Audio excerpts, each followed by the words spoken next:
আমি রুমকি ছোট কিচেন থেকে রুমকি আজকে বানাবো দই বেগুন। দই বেগুন বানানোর জন্য দেখো এখানে বেগুনগুলো লম্বা লম্বা করে কেটে নিয়েছি, কেটে ভালো করে ধুয়ে নিয়েছি। এবার আমি সামান্য লবণ আর হলুদ মাখিয়ে রাখবো। নুন আর হলুদ মাখিয়ে নিয়েছি। এবার 5 মিনিটের জন্য আমি ঢাকা দিয়ে রেখে দেবো। দেখো 5 মিনিট আমি বেগুনটা ঢাকা দিয়ে রেখেছিলাম, সুন্দর জিনিসটা নরম হয়ে গেছে। গ্যাসে কড়াই বসিয়ে দিয়েছি বেশ খানিকটা। এবার আমি সর্ষের তেল দিয়ে দেবো। তেলটা গরম হয়ে গেছে, এবার আমি বেগুনগুলো দিয়ে দেবো। বেগুনগুলো আমি ভালো করে ভেজে নেব।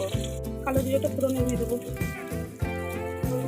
এখানে আমি একটা মশলা রেডি করে নিয়েছি। এখানে নিয়েছি দই, পোস্ত, চারমগজ আর কাজু বাদাম আর কয়েকটা কাঁচা লঙ্কা দিয়ে দেবো।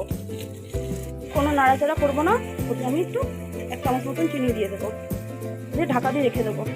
ঢাকাটা সরিয়ে রেখে নেবো।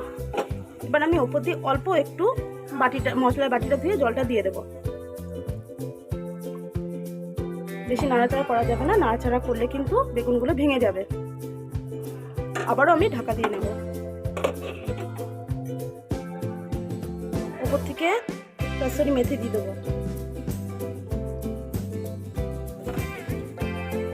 দেখো হয়ে গেছে, এবার আমি নামিয়ে নেব। দেখো নামিয়ে নিয়েছি। প্রত্যেকটা বেগুন কিন্তু গোটা গোটাই আছে। আমার দই বেগুনের রেসিপি আপনাদের কেমন লাগলো অবশ্যই কমেন্টে জানাবেন। ভালো লাগলে লাইক শেয়ার করবেন আর আমার পরিবারের নতুন সদস্য হলে সাবস্ক্রাইব করে দেবেন। আজকের জন্য টাটা।